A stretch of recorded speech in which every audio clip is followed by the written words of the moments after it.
Hello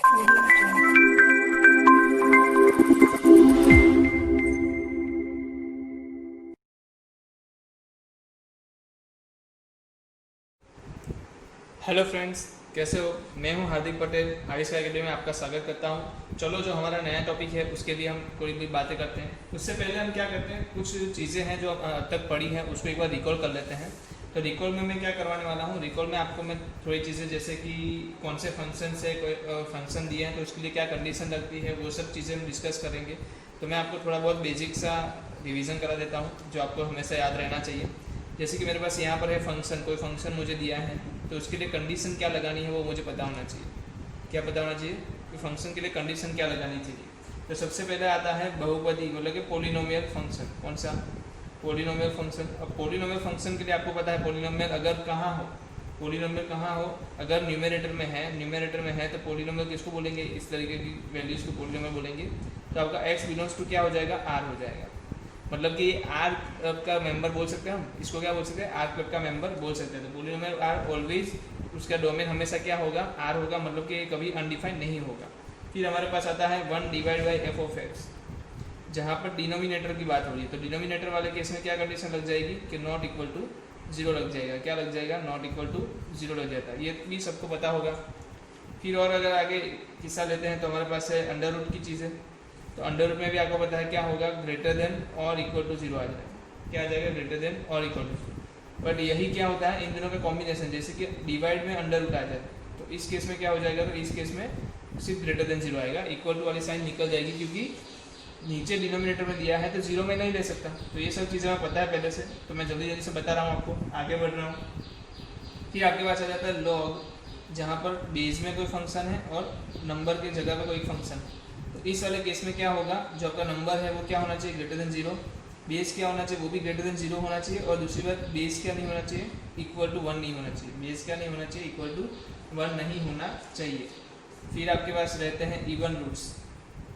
even root मतलब जो हमने यहाँ पर स्क्वायर रूट लिया वैसे ही हमारे पास क्या होंगे, इवन रूट्स होंगे। जैसे कि ये वाला स्क्वायर हो गया, फिर हो गया फोर्थ रूट हो गया, फिर कोई सिक्स रूट भी हो गया। इस वाले केस में आपको क्या करना है, ग्रेटर देन और इक्वल टू जीरो वाला केस लेना है। क्या लेना है? ग्रेटर देन और इक्वल टू जीरो वाला लेना है। बट जबकि आपके पास ऑड रूट है, क्या है, ऑड रूट है, तो इस वाले केस में आप क्या कर सकते हो, माइनस वाली नंबर्स भी ले सकते हो। इसका मतलब x बिलोंग्स टू क्या आ जाएगा, r। तो ये क्या मेंबर हो गया, कौन सा मेंबर हो गया, r क्लब का मेंबर हो गया। आपको ये ध्यान रखना है कि जिन जिन लोगों के डोमेन r होते हैं वहाँ पर हमें डोमेन चेक करने की ज़रूरत नहीं पड़ती है। उसके अंदर वाले जो टॉपिक होता है, उसके अंदर जो फंक्शन होता है, उसी का डायरेक्ट हमें डोमेन देखना होता है। ये हमने पढ़ा है आगे भी। चलो, इससे आगे जाते हैं। कोई एक चीज़, हाँ, साइन इनवर्स और कॉस इनवर्स। साइन इनवर्स और कॉस इनवर्स, चलो इसका डोमेन क्या आएगा। तो आपको पता है साइन इनवर्स और कॉस इनवर्स का डोमेन क्या हो जाएगा, -1 से लेके 1 के बीच का। -1 से लेके 1 के बीच में होनी चाहिए, तब भी मैं बोल सकता हूँ कि साइन इनवर्स और कॉस इनवर्स क्या होंगे, आपके आंसर्स देंगे।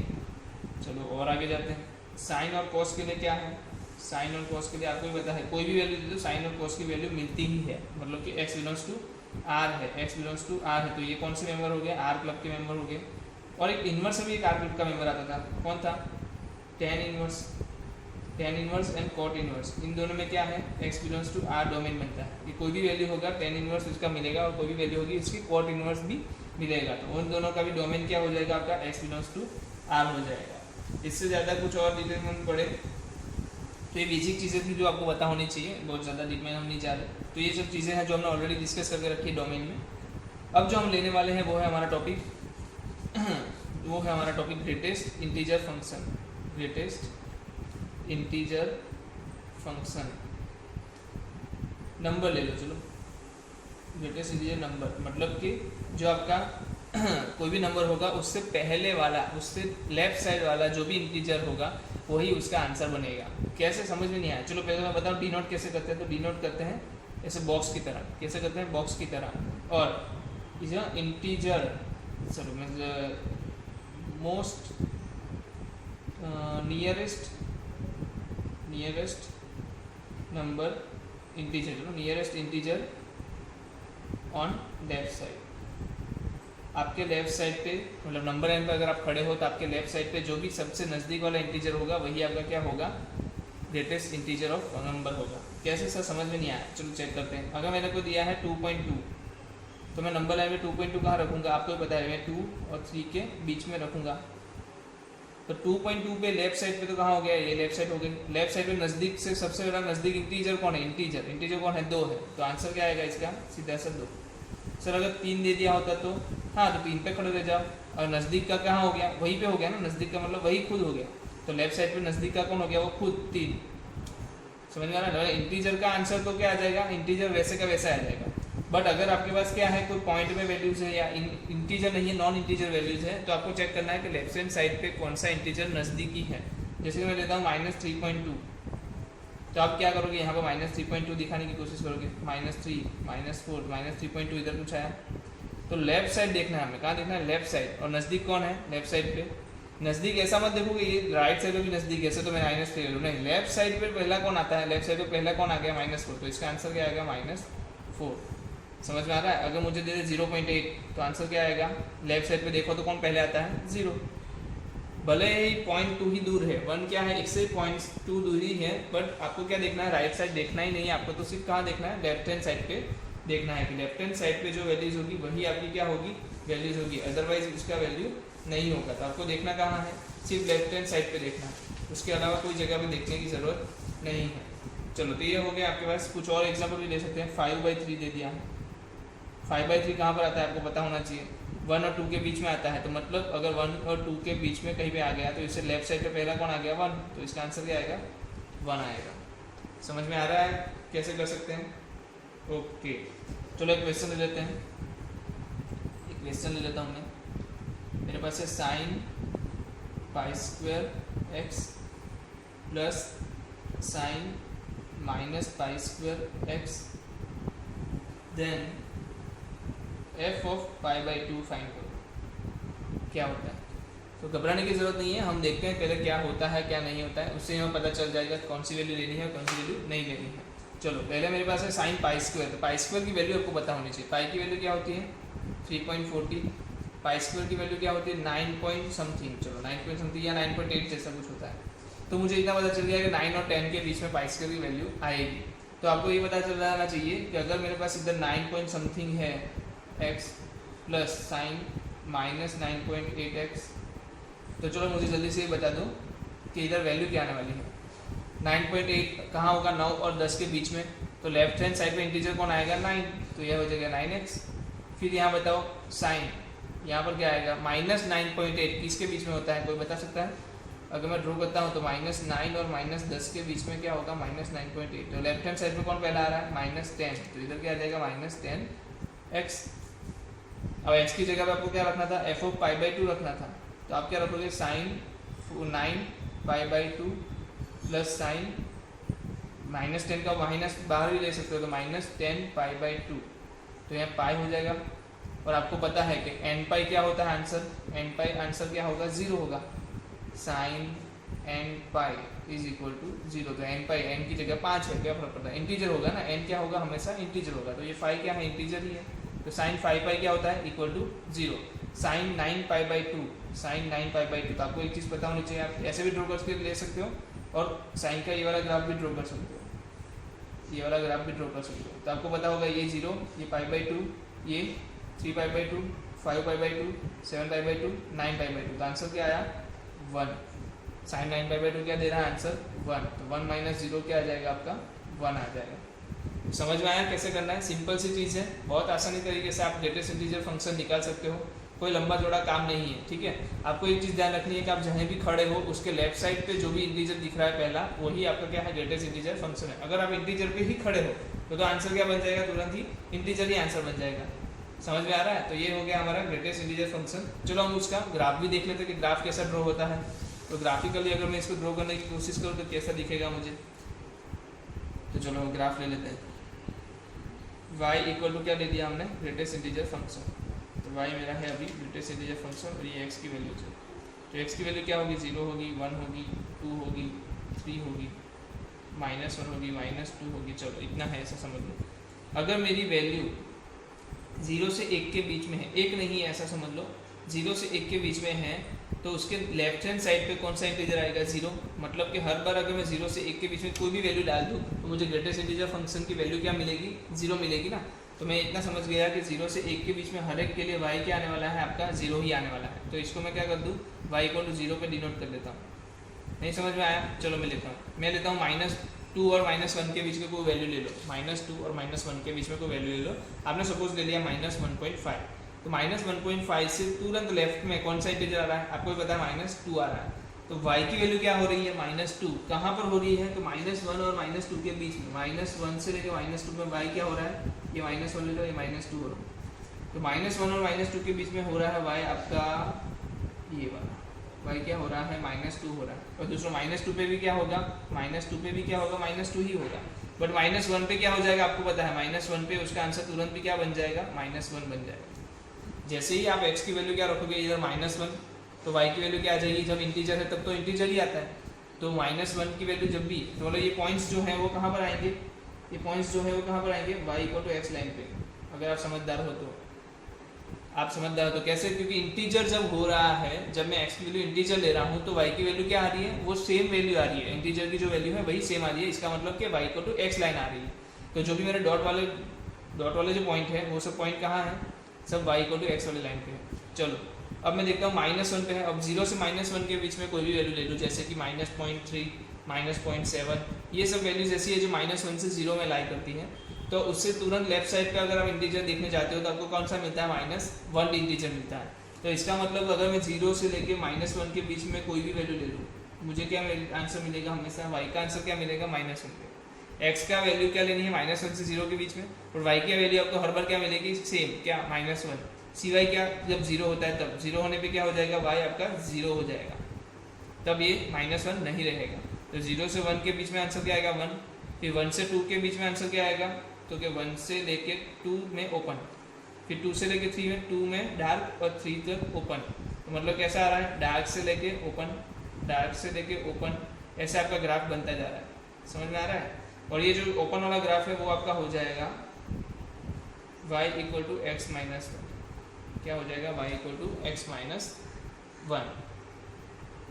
समझ में आ रहा है, y इक्वल टू क्या हो गया, x माइनस 1। इसका सीधा सा मतलब है जो मेरे ये सब क्या है, ये वैल्यूज क्या दिखा रहे हैं, ये सब जो है मेरे ग्रेटेस्ट इंटीजर फंक्शन है ना, ये तो मेरे y दिखा रहे हैं। तो इसका मतलब ये है कि y इक्वल टू x और y equal to x minus 1 की लाइन के बीच में क्या आता है, y इक्वल टू मोड, मतलब ग्रेटेस्ट इंटीजर फंक्शन x आता है।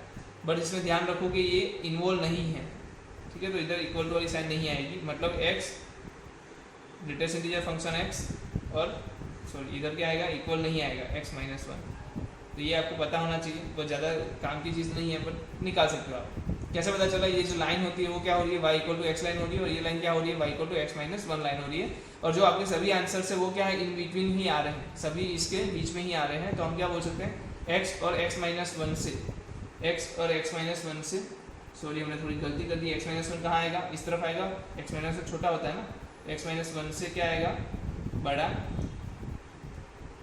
और x तक जाएगा, ठीक है। a इक्वल टू साइन होगी, इसको क्या बोलेंगे, y equal to x line, इसको बोलेंगे y equal to x minus 1। x minus 1 कभी एग्जैक्ट नहीं होगा, तो इसकी मतलब इस तरीके से आएगी। तो ये हमारा आंसर हो गया, इसको नहीं लिखना है, ये मिस्टेकली हमने लिख लिया था।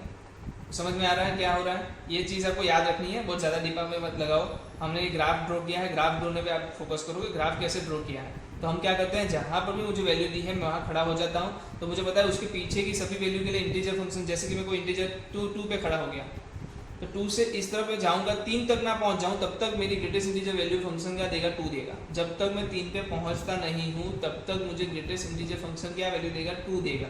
समझ लो, -2 पे खड़ा हूँ, -1 पे जा रहा हूँ, तो -1 जब तक नहीं हो जाता तब तक वैल्यू क्या दे रहे हैं, -2 ही दे रहे हैं। जिस दिन -1 हुआ कि तुरंत -1 शुरू, फिर -1 से 0 तक बीच में सब जगह -1 देगा, फिर जैसे 0 हुआ 0 शुरू।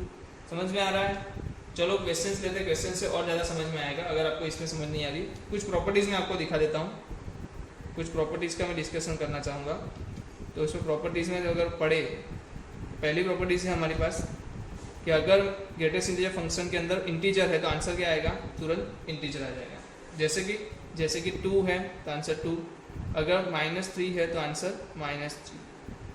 तो अगर इंटीजर वैल्यू है तो इसका आंसर डायरेक्टली क्या आने वाला है, इंटीजर। मतलब इसका जो आउटपुट है, इसका जो आउटपुट देने मिलने वाला है वो हमेशा क्या रहने वाला है, इंटीजर रहने वाला है। हाँ, यहाँ से आप डोमेन निकाल सकते थे।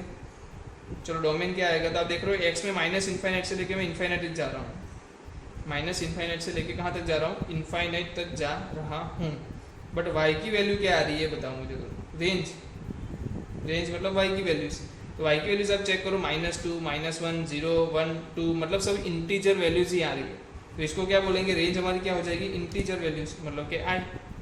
तो ये चीज़ आपको ध्यान में रहनी चाहिए कि डोमेन और रेंज आपका क्या हो रहा है। डोमेन हो रहा है इन्फाइनाइट टू इन्फाइनाइट, मतलब -∞ टू इन्फाइनाइट, मतलब कि बिलोंग्स टू आर। और 1i क्या हो रहा है, रेंज हो रही है। मतलब कि आपका आंसर जो बनने वाला है ग्रेटेस्ट इंटीजर वैल्यू फंक्शन में रखने के बाद वो हमेशा क्या बनेगा, इंटीजर ही बनेगा। बस तो ये चीज़ एक बात ध्यान रख लो। आर है, इसका मतलब समझ में, आर क्लब का मेंबर है।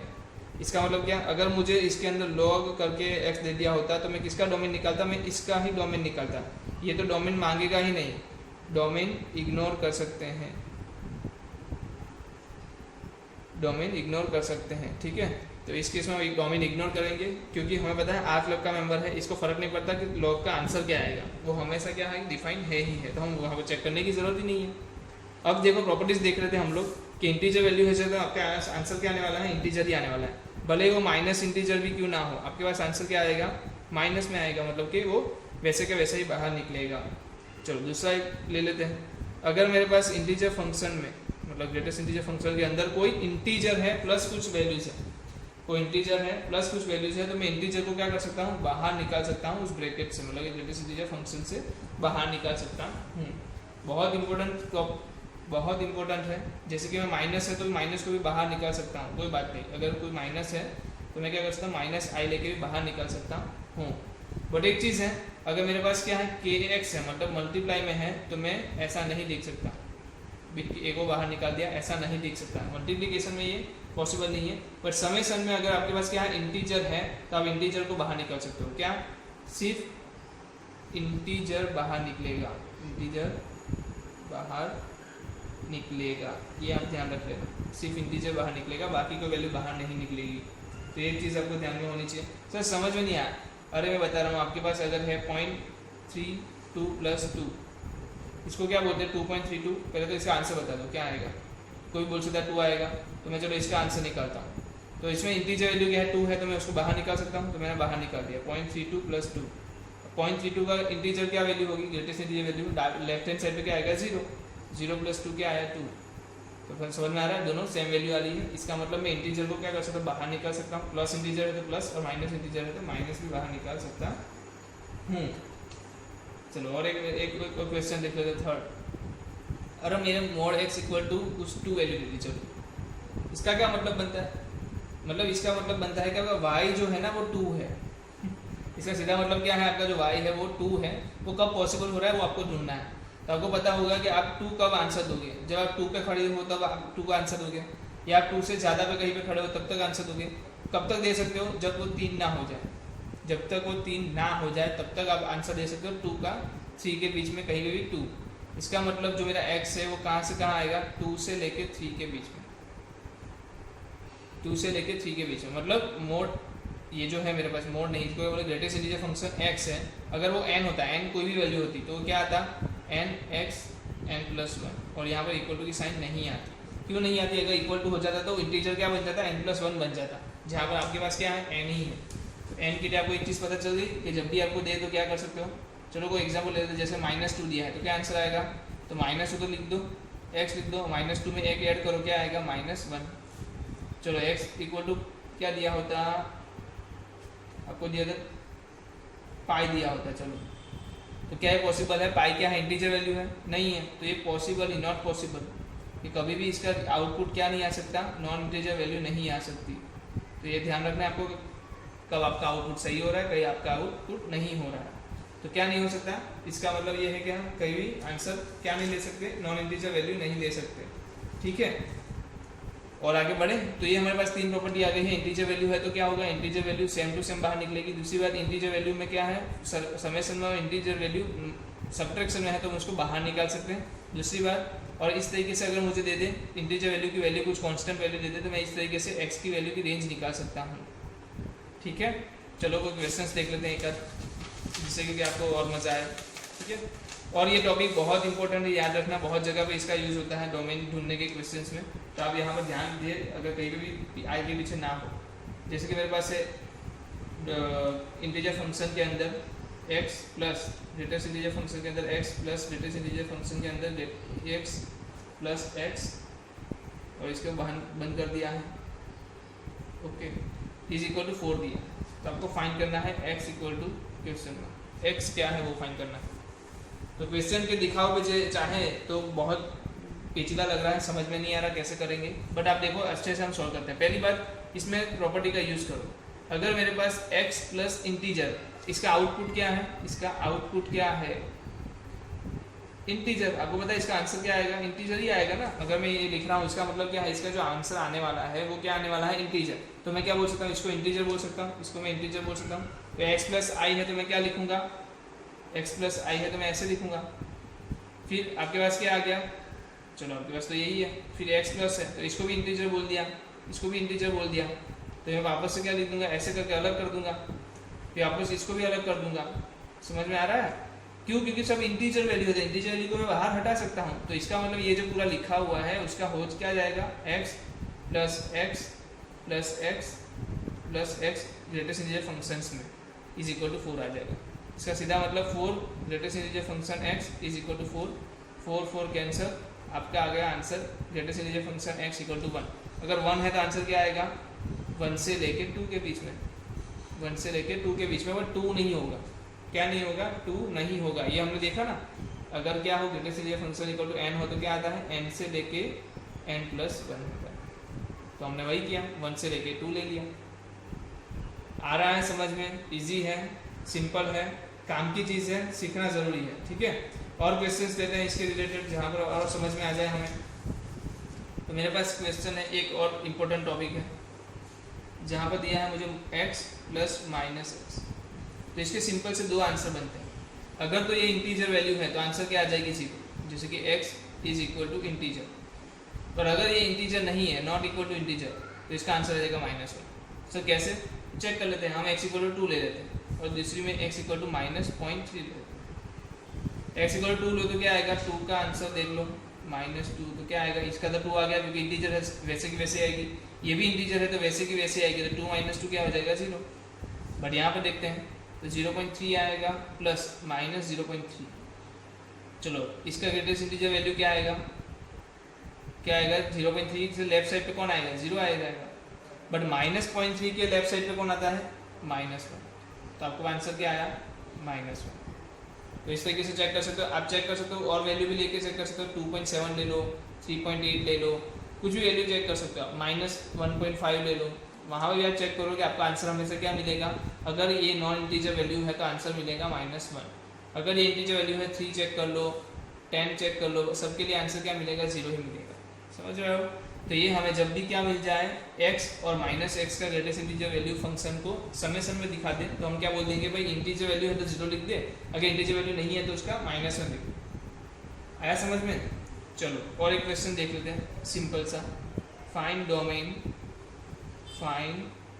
Domain of f of x is equal to 1 divide by x² 3x plus 2। चलो आप, हमारे पास ये वैल्यू है। एक चीज़ है, यहाँ पर कंडीशन क्या लगेगी, अगर 1 divide by f of x दिया है तो ये 0 नहीं होना चाहिए। क्या नहीं होना चाहिए, ये 0 नहीं होना चाहिए। इसका मतलब ये कुछ भी हो सकता है, सिर्फ 0 पे नहीं होनी चाहिए। तो हम ढूंढेंगे क्या अभी, नॉट इक्वल टू 0। तो हम तो क्या लेंगे क्या, f of x equal to 0 ढूंढेंगे। चलो ढूंढ लो, इसका square -3 greatest integer function x plus 2 is equal to 0।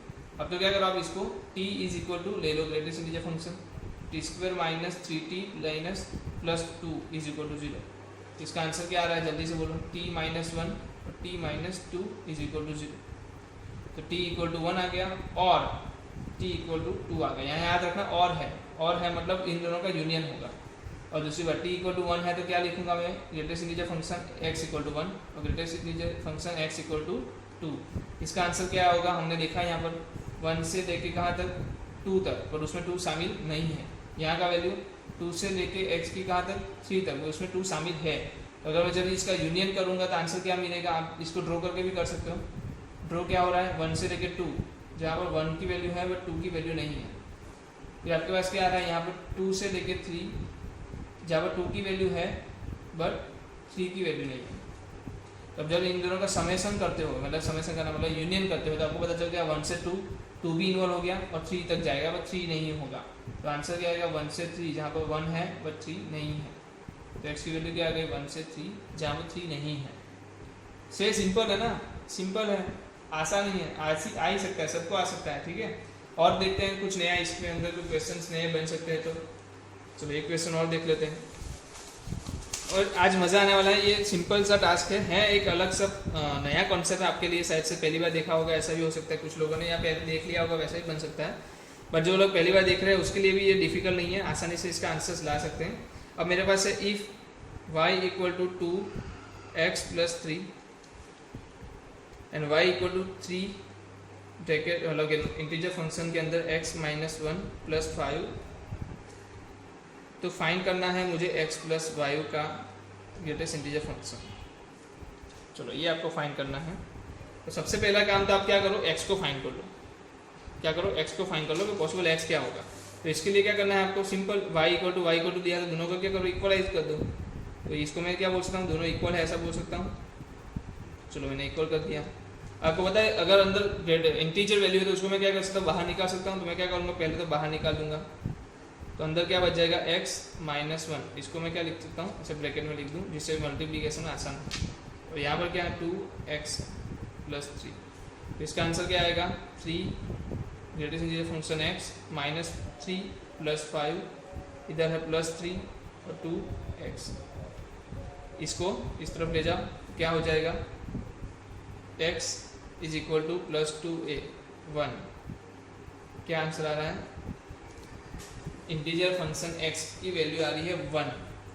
Check कर लो इस पर क्या हो रहा है, माइनस 3 प्लस 5 क्या होगा, माइनस 3 प्लस 5 क्या होगा प्लस 2, प्लस 2 इस तरफ जाएगा तो क्या हो जाएगा 3 माइनस 2 मतलब कि 1, और ग्रेटेस्ट इंटीजर x के फंक्शन की वैल्यू 1 आ गई। तो आप मुझे y बता दो जल्दी से, y क्या आएगा, y क्या आएगा, y की वैल्यू आएगी ग्रेटेस्ट इंटीजर फंक्शन x की वैल्यू डालो प्लस 3, तो मैं डालूंगा 2 और 1 प्लस 3, तो ये क्या आ गया 5। तो अब तो इजी हो गया ना x प्लस 5 y होना, क्यों, क्योंकि y की वैल्यू रख दो बस। तो y की वैल्यू जैसे ही आप रखोगे आपको क्या पता चल रहा है, चलो मैं रखता हूँ x प्लस 5 आ रहा है। इसका मतलब x प्लस 5 क्या है इंटीजर, तो इसको बाहर निकाल दूंगा।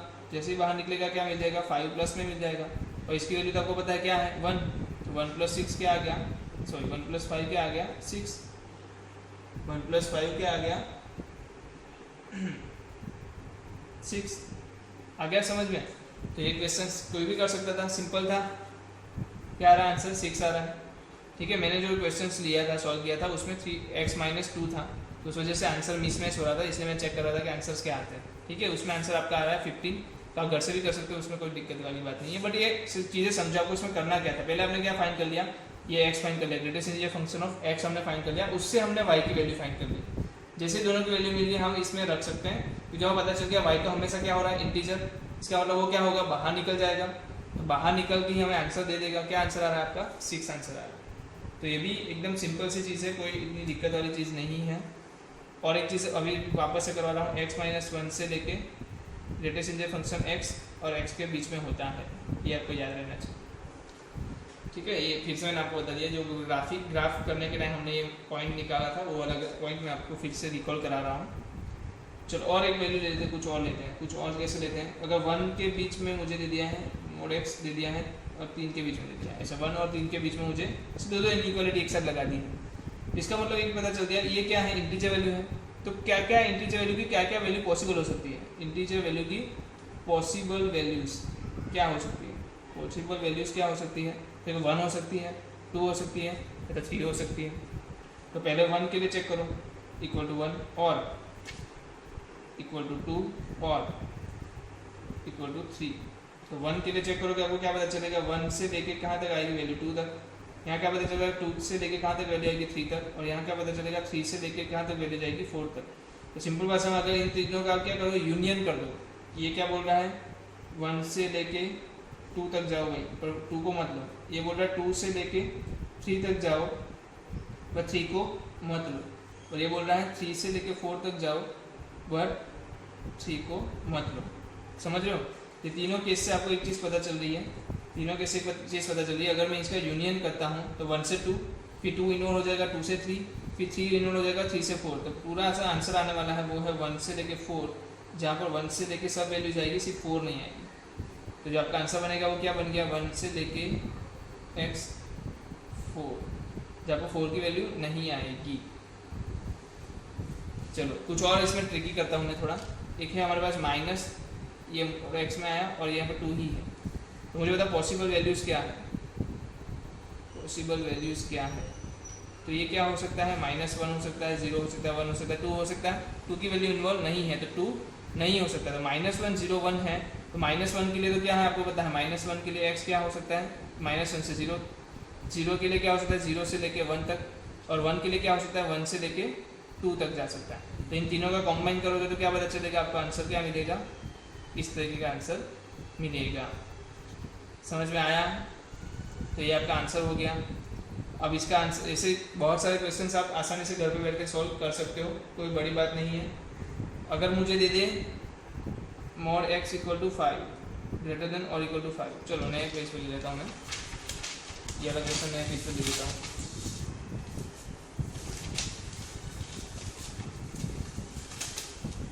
चलो मुझे क्या दे दिया है, greatest integer function x greater than और equal to 5, greatest integer function x less than -3। चलो दोनों ले लेते हैं। इसका मतलब क्या है, ग्रेटेस्ट इंटीजर फंक्शन x जो है वो क्या होगा, 5 हो सकता है, 6 हो सकता है, 7 हो सकता है, 8 हो सकता है, लेके इन्फाइनाइट तक हो सकता है। इसका आंसर क्या आएगा आपको पता है, क्या आएगा, 5 से लेके 6 तक जाएगा। इसका आंसर क्या आएगा, 6 से लेके 7 तक जाएगा। इसका आंसर क्या आएगा 7 का, 7 से लेके 8 तक। मतलब रिपीट होते जा रहे हैं, रिपीट होते जा रहे हैं, और मर्ज करने के टाइम पे आपको पता चल रहा है कि कंटिन्यूस बन जाएगा। इसका मतलब आंसर क्या आएगा, 5 से लेके कहाँ तक जाएगा, x की वैल्यू इनफाइनाइट तक, बट इनफाइनाइट पे टच नहीं करेगी, तो कैसे पता है। तो जो इसका x की वैल्यू है वो कहाँ से जहाँ जा रही है, 5 से लेके इनफाइनाइट तक। कब है, ग्रेटर देन और इक्वल टू है तब। अगर ग्रेटर देन सिर्फ होता तो क्या होता, सिर्फ ग्रेटर देन होता तो क्या होता, 5 की वैल्यू नहीं आती। क्या होता, 5 की वैल्यू नहीं आती, सिर्फ 6 7 8 ऐसे में वैल्यूज ले सकता उस टाइम पे। ये शुरुआत है, वो शुरुआत वाला स्टेप आता ही नहीं, ये वाला स्टेप से स्टार्ट होता, तो आंसर क्या हो जाता, 6 से लेके इनफाइनाइट हो जाता।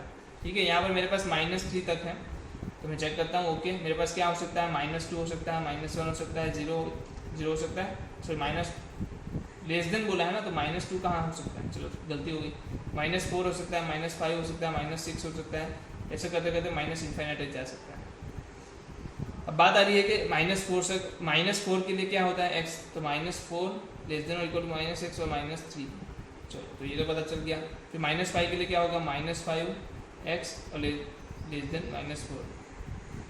तो इस तरीके से पता चल रहा है कि -3 से छोटी वाली सभी वैल्यू आ जाने वाली है, क्योंकि आप देख रहे हो ना, यहाँ पर -4 को छोड़ दिया, पर यहाँ पर अपना लिया। तो अब जब मैं इसका यूनियन करूँगा तो यूनियन करने में टाइम पे तो क्या हो जाएगा, सब लोग एक साथ आ जाएंगे।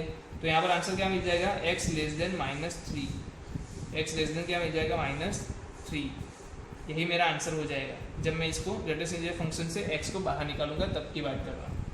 तो इस तरीके से आपके पास बहुत सारे वैल्यूज हैं। व्हेनेवर देयर इज, चलो मैं एक आपको चीज़ दिखा देता हूँ, 2 पॉइंट को आपको ध्यान रखना है। Whenever there is inequality, there is an inequality in greatest integer function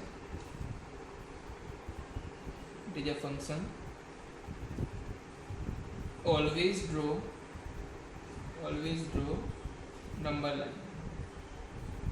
एक तो नंबर लाइन ड्रॉ करके मैं बताता हूँ आपको कैसे इजीली कर सकते हैं, फॉर द रिस्पेक्टिव इंटीजर्स।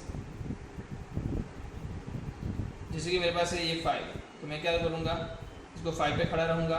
5 से बड़ी चाहिए ना, इस तरफ आ गई, 5 से बड़ी वैल्यू क्या आ गई, 6 आ गई, 7 आ गई, 8 आ गई, 9 आ गई। तो आपको पता है 5 के लिए क्या होगा, तो आपको पता है 5 से लेके ये मोड़ तक, फिर 6 से लेके 7 तक, फिर 7 से लेके 9 तक, 9 से लेके 10 तक। तो इसको जब आप मर्ज करते हो तो आपको क्या पता चलता है, 5 से लेके 9 तक, मतलब इनफाइनाइट तक क्या हो जाता है, सेम हो जाता है। बट आपको क्या है, यहाँ पर देख लो, यहाँ पर क्या बोल रहा है, लेस देन -3। क्या बोल रहा है, -3, -4, -5, -6। तो ये बोल रहा है इससे छोटा होना चाहिए और दूसरा -3 भी नहीं हो सकता। तो कुछ नहीं, ये होगा, ये होगा, ये होगा। इसके लिए क्या है, यहाँ से लेके यहाँ तक। इसके लिए क्या है, यहाँ से लेके यहाँ तक। इसके लिए क्या है, यहाँ से लेके यहाँ तक। तो इससे क्या आपको पता चल जाएगा कि कौन सी वैल्यूज आपको लेनी है, कहीं यहाँ कहीं नहीं लेनी है। तो -∞ से कोई भी वैल्यू ले सकते हो, क्योंकि -5 इधर नहीं है तो इधर है, इधर -4 नहीं है तो इधर है, पर -3 कहीं पे भी नहीं है। तो आपकी वैल्यू -∞ से लेके -3 तक जाएगी। ठीक है, तो आप क्या कर सकते हो, ग्राफ ड्रॉ के आसानी से इजीली सॉल्व कर सकते हो और आसानी से आपका आंसर भी आ जाएगा। ठीक है, फिर से एक बार वो मैं दिखा देता हूँ। इसका क्या है, n आंसर है, तो इसका आंसर क्या होता है, n से लेके n+1 तक। ये आपको पता होगा। ठीक है, ऑलरेडी हमने ये चीज़ बोल के रखी है, तो ये आपको पता होगा। चलो कोई और क्वेश्चन लेते हैं जिससे आपको और आसानी से समझ में आए। तो एक क्वेश्चन हम ले लेते हैं, कौन सा लेंगे बताओ। चलो मेरे पास है function of x under root में greatest integer function x² minus greatest integer 5x आ रहा है और +6 आ रहा है। चलो इसका आंसर क्या आएगा। पहली बात आपको पता चल जाएगी, इसको क्या कर देना है, आपको कंडीशन में रख देना है। कंडीशन क्या बोलेगी, ये होना चाहिए ग्रेटर देन और इक्वल टू 0 होनी चाहिए। फिर आप क्या करोगे, t एज्यूम कर लोगे, तो t² - 5t + 6 आपका क्या आ जाएगा, ग्रेटर देन इक्वल टू 0। इसका आंसर क्या आने वाला है वो आपको पता है, t - 2 t - 3 is greater than और इक्वल टू 0। तो t ये आपको एक वैल्यू पता है ना, ये कहाँ पर ग्रेटर देन और इक्वल टू 0 होता है। 2 और 3 अगर आप रखते हो तो प्लस माइनस प्लस, मतलब 3 से बड़ा 2 से छोटा। इसका मतलब t के आगे वैल्यू, t की वैल्यू है t <2 और t के आगे ग्रेटर देन और इक्वल टू 3। तो यहाँ पर रख दो आप value, greatest integer function x less than और equal to 2, greatest integer function x greater than और इक्वल टू 3। यहाँ पर आंसर क्या आएगा वो बता सकता है। तो आप यहाँ पर हो 2 पे, आप 2 पे हो, 2 से छोटी वैल्यू 1 ले सकते हो, 2 से और छोटी वैल्यू क्या ले सकते हो, 0 ले सकते हो। तो इस यहाँ वाले तो सब वैल्यू आ जाने वाली है। अगर 2 पे खड़े हो तो आप क्या ले सकते हो, 2 पे खड़े हो तो मैं 3 तक की कोई भी वैल्यू ले सकता हूँ, क्योंकि आंसर क्या मिलेगा आपको 2। मगर मैं 2 पे खड़ा हूँ तो x की मैं क्या ले सकता हूँ, 2 से बड़ी 3 तक की कोई भी वैल्यू ले सकता हूँ। तो हाँ, क्योंकि वहाँ पर आपको आंसर क्या मिलेगा, इंटीजर वैल्यू का 2 मिलेगा। तो यहाँ पर x की वैल्यू क्या हो जाएगी, क्या हो जाएगी इस केस में, -∞ से लेके 3 तक, पर 3 होगा नहीं। यहाँ पर क्या होगा इस वाले केस में, 3 से बड़ा होना चाहिए, 3 से बड़ा होना चाहिए। तो 3 है, 4 है, 5 है, 6 है, सब हो सकते हैं। तो 3 के लिए क्या वैल्यू हो सकती है, 3 के लिए 3 हो सकती है या तो 4 से छोटी, 3 के लिए 3 हो सकती है या तो 4 से छोटी। इसका मतलब मेरी जो वैल्यू है वो कहाँ से स्टार्ट होगी, 3 से स्टार्ट होगी, 4 तक जाएगी, फिर 4 से स्टार्ट होगी, 5 तक जाएगी, फिर 5 से स्टार्ट होगी, 6 तक जाएगी। ऐसे करते करते आगे जाकर कंटिन्यूस हो रही है। और दूसरी बार लोवेस्ट जो मेरा पॉइंट है वो 3 से स्टार्ट हो रहा है। तो इस वाले केस में क्या हो जाएगा, ग्रेटर देन और इक्वल टू 3 आएगा। ये बोल रहा है -∞ से 3 तक जाओ, 3 मत लो। ये बोल रहा है 3 भी ले लो और ∞ तक जाओ। तो आपको जब इसको साथ में ड्रॉ करोगे तो आपके पास क्या आएगा, ऐसी कोई वैल्यू आएगी इन्फिनिट। और ये बोल रहा है ये ले लो और इसके बाद ये चलेगा। तो सबको मिलाएंगे तो क्या पता चलेगा, -∞ से इन्फिनिट। कहने का मतलब x बिलोंग्स टू r, कहने का मतलब x बिलोंग्स टू r, मतलब कि कोई भी वैल्यू ले लो आपको आंसर क्या मिलेगा, ऑलवेज ग्रेटर देन और इक्वल टू 0 ही मिलेगा। ठीक है, और इस वजह से क्या हो रहा है, आपका जो ये फंक्शन है ऑलवेज डिफाइन हो रहा है। आया समझ में, है आसान, कोई भी कर सकता है, सिंपल है। चलो तो और क्वेश्चंस देखते हैं इसके रिलेटेड कि और क्वेश्चंस क्या हो सकते हैं। अब जो हम देखने वाले हैं सिंपल से कुछ क्वेश्चंस, सिंपल तो नहीं है, थोड़ा समझने वाली सोच लगानी पड़ेगी आपको। चलो मैं ले लेता हूँ, if A B C are 3 decimal numbers, क्या है, A B C are the decimal numbers and alpha is equal to A plus B plus C max and beta is equal to A plus B plus C, ग्रेटेस्ट integer function में दिया है। Then find quadratic equation with alpha and beta root. चलो तो इसका मतलब है पहले तो मैं अल्फा बीटा फाइंड करना है। अल्फा बीटा फाइंड करने के बाद क्या करना है, क्वाड्रेटिक इक्वेशन उसी प्रकार का बनाना है जिसमें अल्फा बीटा रूट बनते हो। तो चलो सिंपल सी बात है, क्या करेंगे, पहले आपको एक चीज़ पता होनी चाहिए, डेसिमल नंबर्स किसको बोलते हैं। अगर आपको नहीं पता है तो मैं बता दूं, डेसिमल नंबर उसको बोलते हैं जो 0 और 1 के बीच में लाई करते हैं, 0 और 1 के बीच में लाई करते हैं और 0 1 ना होते हो। तो डेसिमल नंबर्स आपके क्या हो गए, डेसिमल नंबर हो गए, डेसिमल नंबर्स लाइज बिटवीन 0 से 1, और 1 और 0 की वैल्यू उसकी होगी नहीं। तो 0 से 1 के बीच में जितने भी वैल्यूज आती है उसको सबको क्या बोलेंगे हम, डेसिमल नंबर्स बोलते हैं। तो मुझे एक चीज़ बता दो जल्दी से, पहले तो बीटा बता दो, क्यों, क्योंकि आसान है, ये ढूंढना आसान है। क्यों आसान है, क्योंकि आपको पता है 0 से 1 के बीच में अगर कोई वैल्यू है तो इसका ग्रेटेस्ट इंटीजर फंक्शन क्या आएगा, कोई भी बोल सकता है सर 0 आएगा। तो इसका 0 तो बी का भी 0 और सी का भी 0, तो इसका मतलब ये आंसर क्या आने वाला है, 0। बीटा आपका हमेशा क्या रहने वाला है, 0 रहने वाला। अब बात आती है अल्फा की, तो अल्फा क्या बता रहा है, देखो सिंपल सी बात है, ए क्या होगा 0 से ए से लेके 1 तक, बी क्या होगा 0 बी से लेके 1 से लेके 1 तक, और सी भी क्या होगा 1 से लेके 1 तक। अगर मैं ए की मैक्सिमम वैल्यू एज्यूम करूँ, बी की भी मैक्सिमम वैल्यू एज्यूम करूँ और सी की भी मैक्सिमम वैल्यू एज्यूम करूँ, तभी तो ये मैक्सिमम होगा। आया समझ में कुछ, आपको मैक्सिमम चाहिए ना, मैक्सिमम कब होगा, जब इसकी वैल्यू मैक्सिमम, इसकी वैल्यू मैक्सिमम, इसकी वैल्यू मैक्सिमम, तब तीनों की मैक्सिमम वैल्यू एज्यूम कर रहे हो और इसका समेशन कर रहे हो, तो आप यहाँ से भी समेशन कर सकते हो। समेशन करने में आपको एक चीज़ पता चलेगी, a प्लस बी प्लस सी जो है उसकी वैल्यू कहाँ से हो सकती है, 0 से लेकर 3 तक। कैसे, 0 प्लस 0 प्लस 0 0, 1 प्लस 1 प्लस 1 1 3। इससे आपको एक चीज़ ये पता चल गई, तो a plus B plus C की, चलो मैं सिर्फ a plus B plus C बोल रहा हूँ, a plus B plus C never equal to 3 and क्या होगा, near to 3, near to 3 maximum value बोल, मैक्सिमम वैल्यू क्या होगी, 3 नहीं होगी बट 3 से एकदम नज़दीक होगी। इसका मतलब मैं जब इसका क्या निकालूंगा, इसका क्या निकालूंगा, ग्रेटेस्ट इंटीजर फंक्शन निकालूंगा, तो क्या मिलेगा, 3 कभी पॉसिबल नहीं है। तो मैक्सिमम वैल्यू क्या ले सकता हूँ इंटीजर फंक्शन की, 3 हुए बिना वो 3 तो देगा नहीं आंसर, 3 से बढ़ के तो आंसर नहीं देने वाला, 3 से ज़्यादा हो नहीं सकता, तो 3 से कम है, इसका मतलब इसकी मैक्सिमम वैल्यू क्या हो जाएगी 2, क्या हो जाएगी 2, क्या हो जाएगी 2। तो मतलब मेरे पास अल्फा क्या आ जाएगा 2। अगर अल्फा 2 है, बीटा 0 है, तो आपको पता है x² alpha plus beta x plus alpha beta is equal to 0। तो x² तो हो गया, अल्फा प्लस बीटा क्या है 2 plus 0 into x plus 2 into 0 is equal to x, sorry 0। तो यहाँ पर क्या आ गया, x² plus 2x plus 0 equal to 0, x² plus 2x is equal to 0। ये आपके पास आंसर आ गया। तो मेन चीज़ जो थी वो थी डेसिमल नंबर्स क्या होते हैं वो आपको पता होना चाहिए था। 0 से 1 के बीच में आने वाले हर एक नंबर को क्या बोलते हैं, डेसिमल नंबर्स बोलते हैं। अगर डेसिमल नंबर में ले रहा हूँ तो आपको पता चल जाएगा, इंडिविजुअली जब मैं सॉल्व करूँगा तो इसका आंसर क्या आने वाला है, ए का। आप देखो इसमें वैल्यू क्या आएगी इंटीजर फंक्शन की 0, इसमें भी क्या आएगी 0 और इसमें भी क्या आएगी 0। तो 0 प्लस 0 प्लस 0 0 हो गया। यहाँ पर देखो अगर तीनों का मैं सम कर देता हूँ तो मैक्सिमम वैल्यू उसकी कहाँ तक जा सकती है, 3 तक जा सकती है, पर 3 नहीं हो सकती क्योंकि यहाँ पर इक्वल टू की साइन नहीं दी है। अगर इक्वल टू की साइन दी होती तो 3 हो सकती थी, बट यहाँ पे इक्वल टू की साइन नहीं दी है तो 3 नहीं हो रहा है। इसका मतलब इसका आंसर 3 से थोड़ा छोटा ही रहेगा हमेशा। इसका मतलब जब मैं ग्रेटेस्ट इंटीजर फंक्शन निकालूंगा तो आंसर क्या देगा, उससे पहले वाला लेफ्ट साइड पे इंटीजर मतलब कि 2, तो हमेशा आंसर क्या देगा, वो 2 ही देगा। आपको समझ में आ रहा है, कर सकते हो, सिंपल है। चलो कोई और क्वेश्चन देख ले, चलो कोई और क्वेश्चन देखते हैं।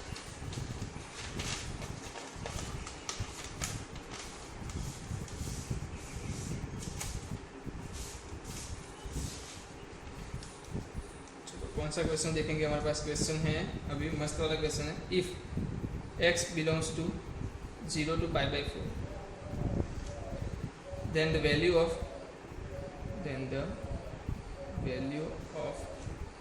क्या दिया है, y इक्वल टू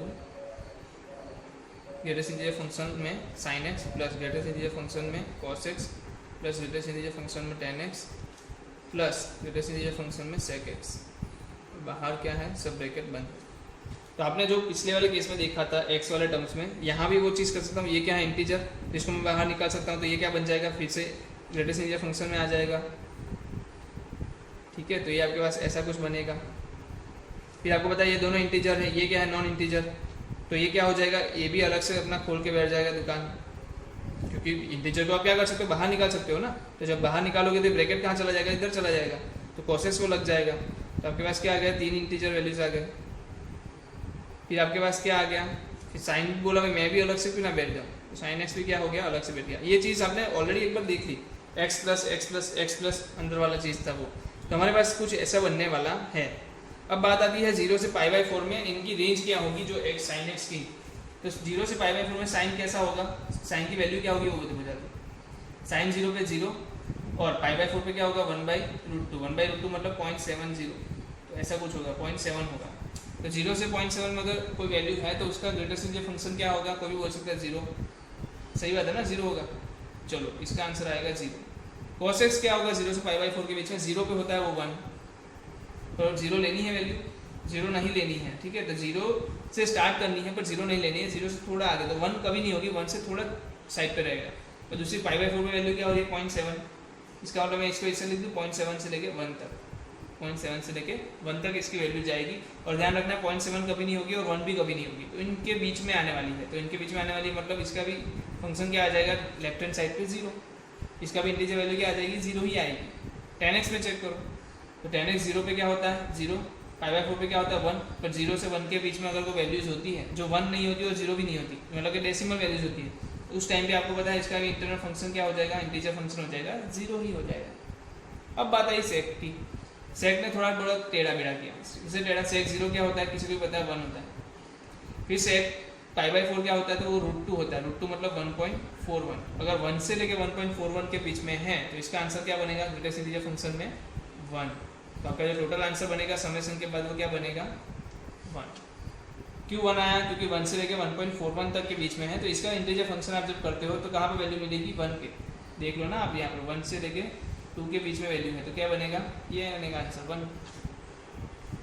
चलो और क्वेश्चन देखते हैं। सिंपल क्वेश्चन है यार, आंसर आ रहा है यार, अभी इसमें क्या मैं थोड़ा बहुत लगा हुआ, ठीक है। आपको लग रहा होगा क्या चल रहा है आज, क्या इतना मतलब इतना क्या स्लो जैसा नॉर्मल सा चल रहा है, क्योंकि बात ही नॉर्मल जैसी है ना, कुछ इसमें हार्ड जैसी कोई बात नहीं है, सिंपल है। जो मैं बता रहा हूँ आपको डायरेक्टली समझ में आ ही रहा होगा, आपको डायरेक्टली दिमाग में जा ही रहा होगा, क्योंकि बात इतनी सिंपल है। ग्रेटेस्ट इंटीजर फंक्शन सिंपल है, बट जब वो क्वेश्चन में गिरता है तब इंसान को देखने पर मजबूर करता है और डरा देता है। तो डरने वाली कोई बात नहीं है, आसानी से आप कर सकते हो। चलो मैं और एक क्वेश्चन ले लेता हूँ जहाँ पर हम डोमेन और रेंज दोनों फाइंड करेंगे। जो मेरे पास है cos inverse x, domain and range find करो। क्या करो इसकी डोमेन एंड रेंज। मेरे पास डोमेन की बात कर लेता हूँ, तो डोमेन क्या होगा -1 से लेके 1 के बीच में होना चाहिए, आपको पता है इसकी कंडीशन क्या है, -1 से लेके 1 के बीच में होना चाहिए। तो मुझे बता दो इसकी वैल्यू क्या क्या होगी। इसकी वैल्यू होगी -1, इसकी वैल्यू क्या हो सकती है 0 हो सकती है, इसकी वैल्यू क्या हो सकती है 1 हो सकती है। चलो पहले डोमेन की बात कर लेते हैं। इसके लिए डोमेन क्या बन गया -1 से लेके 0, इसके लिए डोमेन क्या बन गया 0 से लेके 1, और इसके लिए डोमेन क्या बन गया 1 से लेके 2। तो डोमेन बता दो जल्दी से, 1 से लेके क्या आ गया 2, बट -1 कैसा आएगा क्लोज ब्रैकेट में, 2 कैसा आएगा ओपन ब्रैकेट में। ये तो आपको निकालना आ गया, इसमें कोई बड़ी बात नहीं है, हर किसी को ये निकालना आ गया होगा। अब बात आती है रेंज की, तो इसका आउटपुट क्या आएगा, आउटपुट पहली बात करो इसका आउटपुट क्या आएगा। तो आपको पता चल गया ना इसका आउटपुट 2-3 चीज़ है, क्या है -1 आ सकता है, 0 आ सकता है या 1 आ सकता है। इसके अलावा कोई भी आंसर क्या इसके आ सकते हैं ग्रेटेस्ट इंटीजर फंक्शन के, नहीं आ सकते। इसका आंसर ये 3 में से कोई आएगा, सिंपल सी बात है।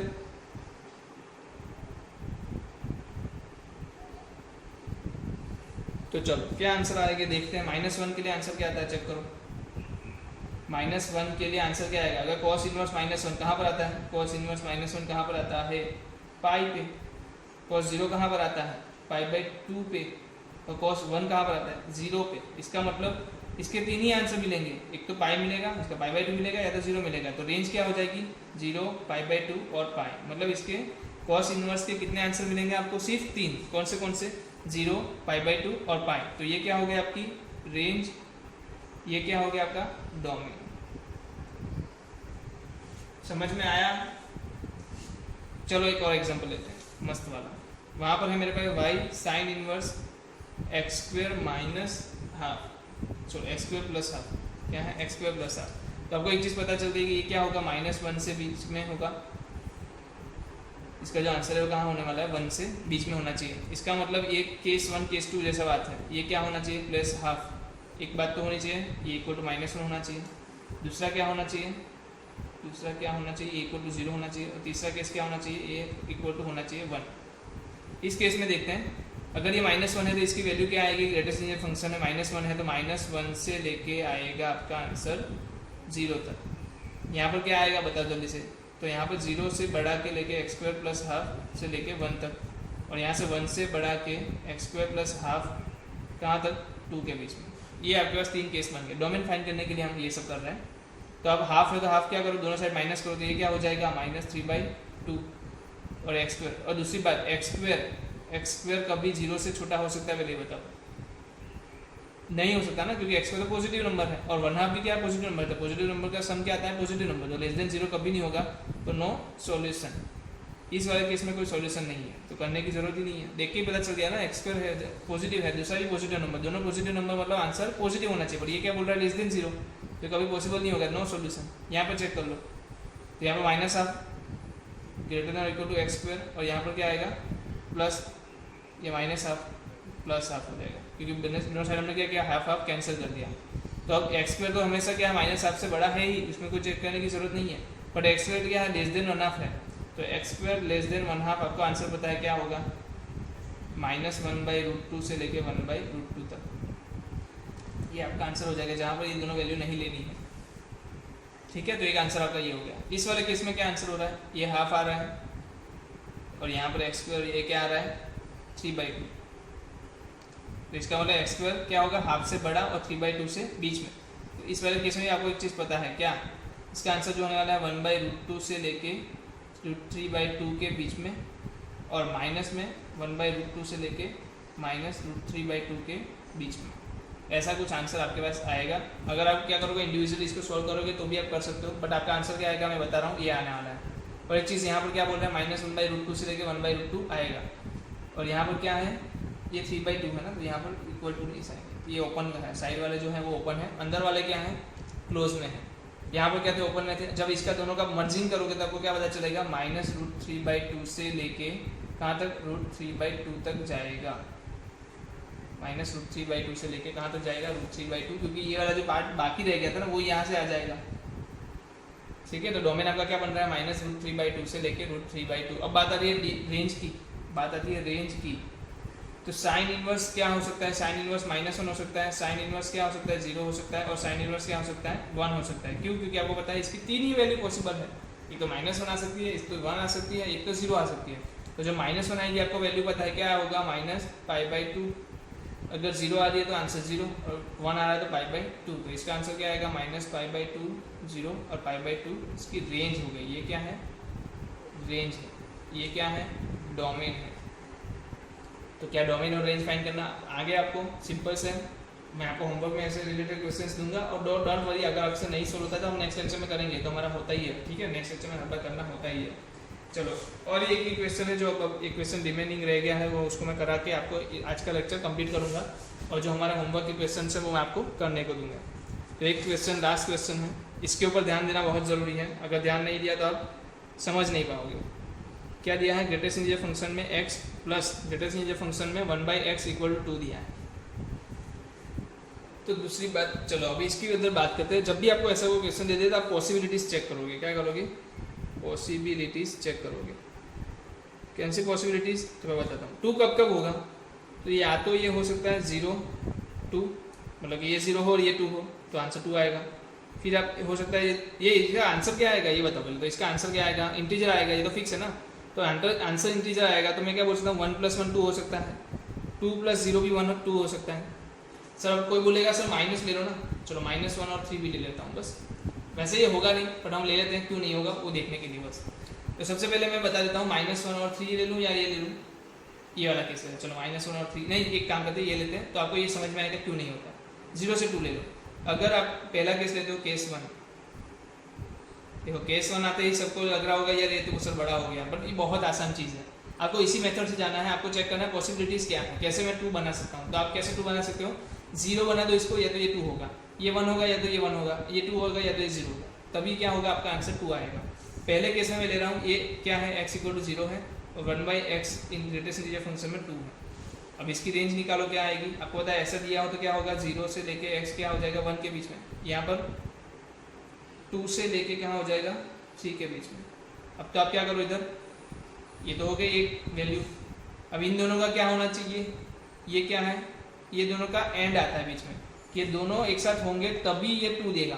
तो ये दोनों होने चाहिए, मतलब इन दोनों में से कॉमन जो चीज़ है वो आएगी। बट जब बात कर रहा हूँ ये 3 के बीच की, तो ये 3 क्या है, इन तीनों में से कोई भी हो चलेगा। देखो देखो देखो देखो देखो कहाँ यूनियन कहाँ इंटरसेक्शन, ये आना बहुत ज़रूरी है, पहले बता रहा हूँ। जब मैं 0 और 2 की बात कर रहा हूँ तो ये दोनों जब साथ में होंगे तभी आपका आंसर 2 आएगा। दोनों साथ में होंगे तभी आपका आंसर 2 आएगा, मतलब ये दोनों का होना ज़रूरी है, इसलिए इन दोनों के बीच में क्या आएगा, एंड आएगा। बट अब बताओ ये तीनों में से कोई एक भी हो तो भी आंसर क्या आएगा, 2। ये 2 में से कोई एक हो तो भी आंसर 2 आ जाएगा। तो ये तीनों में से क्या होना चाहिए, कोई भी एक सही होना चाहिए। तो क्या होगा, 0 2 या 1 1 या 2 0, मतलब या मतलब यूनियन आ गया, एंड आया मतलब इंटरसेक्शन आ गया। तो हम दोनों को इधर क्या करना है, इंटरसेक्शन करना है। चलो देख लेते हैं। एक्स को सीधा करो, मतलब कि रेसिप्रोकल करोगे तो क्या हो जाएगा, इनइक्वालिटी चेंज, इनइक्वालिटी हो गई ये 2 का क्या हो गया 1/2 और इसका क्या हो गया 1/3। तो एक्स का आंसर क्या आ रहा है 1/3 से लेके 1/2, कैसा, ओपन और क्लोज में। तो इन दोनों का आपको पता है, क्या करोगे आप, अगर इंटरसेक्शन करते हो तो ये आंसर आ रहा है 0 से 1, एक आ रहा है 1/3 से लेके 1/2, तो ये अंदर का और ये बाहर का, तो ये कॉमन क्या आ गया, ये वाला आंसर। तो आंसर क्या आ रहा है 1/3 से लेके 1/2, कब, पहले वाले केस में। केस 2 ले लो, केस 2 ले लो। केस 2 क्या बोल रहा है 1 1, तो 1 तो क्या हो रहा है, देखो दोनों 1 1, दोनों को 1 1 ले लो। चलो 1 के लिए क्या आंसर पता है आपको, पता है 1 लेस देन और इसका x लेस देन 2, यहाँ पर भी क्या है 1 लेस देन और equal to 1/x less than 2। ये तो आ गया आंसर x के टर्म में ही है, इसको x के टर्म में करने के लिए रेसिप्रोकल करो, तो इनइक्वालिटी चेंज, ये हो जाएगा 1/2, ये हो जाएगा 1।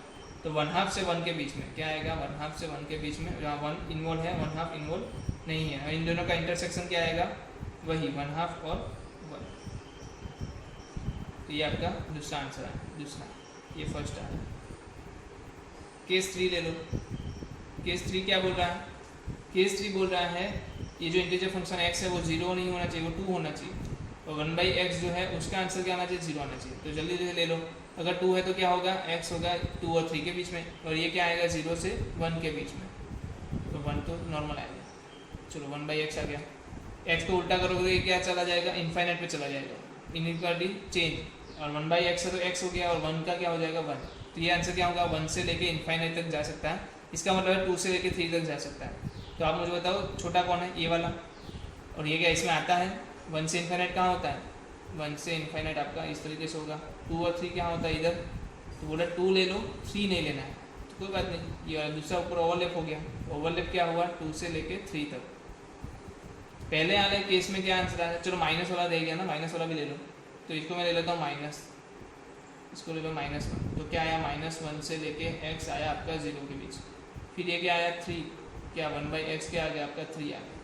तो इस वाले केस में क्या आया 3 से लेके 1/x 4।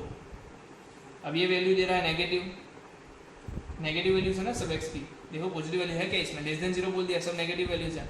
इधर चेक करते हैं, x को रेसिप्रोकल करो तो ये 1/3, इनइक्वालिटी चेंज और 1/4 के बीच में, तो ये पॉजिटिव वैल्यू। अब दोनों का कॉमन, नो कॉमन, अगर नो कॉमन तो मतलब नो सॉल्यूशन, तो माइनस वैल्यू के लिए क्या हो रहा है, सॉल्यूशन नहीं मिल रहा है। ठीक है, हमें कौन सी वैल्यू के लिए मिल रहा है, सिर्फ पॉजिटिव वैल्यूज के लिए आंसर्स मिल रहे हैं। तो हम पॉजिटिव वैल्यूज के लिए क्या देख रहे हैं आंसर, पहले वाले केस में क्या मिला 1/3 से 1/2, फिर यूनियन, यहाँ से क्या मिला 1/2 से लेके 1, फिर यहाँ से क्या मिला यूनियन 2 से लेके 3। तो यही आपका क्या हो गया आंसर। क्या क्या केस थे, 0 से 2, मतलब कि 0 हो सकता है, 2 हो सकता है, 1 1 हो सकता है, या 2 0 हो सकता है। तीनों पॉसिबल वैल्यूज़ के लिए हमने चेक किए, तीनों के अलग अलग रीजन फाइंड किए, और तीनों अलग अलग रीजन के लिए आपके पास क्या हो गया, लास्ट में यूनियन हो गया। ठीक है, तो क्या हम होमवर्क के क्वेश्चन देख लें कि होमवर्क में हमारे पास क्या क्वेश्चन है। ठीक है, तो ये हमारे पास होमवर्क के क्वेश्चन से, यहाँ पर हमारा ग्रेटेस्ट इंटीजर फंक्शन वैसे देखने जाए टेक्निकली तो जो थियरी पोर्शन था, पढ़ाने का पोर्शन था, वो खत्म हो रहा है, और ये जो होमवर्क के कुछ क्वेश्चन है मैं चाहूँगा क्या जल्दी से इसको करके लाओ नेक्स्ट लेक्चर में, और नेक्स्ट लेक्चर में करने के बाद हम क्या करेंगे, इसके ऊपर सॉल्यूशन करेंगे। पहली बात तो आधा लेक्चर हमारा सॉल्यूशन में जाने वाला है, और उसके बाद हम एक छोटा सा टॉपिक ले लेंगे, या तो नया शुरू करेंगे जो है फ्रैक्शनल इंटीजर और फ्रैक्शनल फंक्शन है। हमारे पास क्या है, फ्रैक्शनल फंक्शन है, जहाँ पर हम देखेंगे कि फ्रैक्शनल पार्ट कौन सा होता है, फ्रैक्शनल पार्ट फंक्शन बोलते हैं उसको। तो फ्रैक्शनल पार्ट कौन सा होता है वो हम देखेंगे। तो जल्दी से मिलते हैं नेक्स्ट लेक्चर में, और ये क्वेश्चन आप करके लाओगे। ठीक है।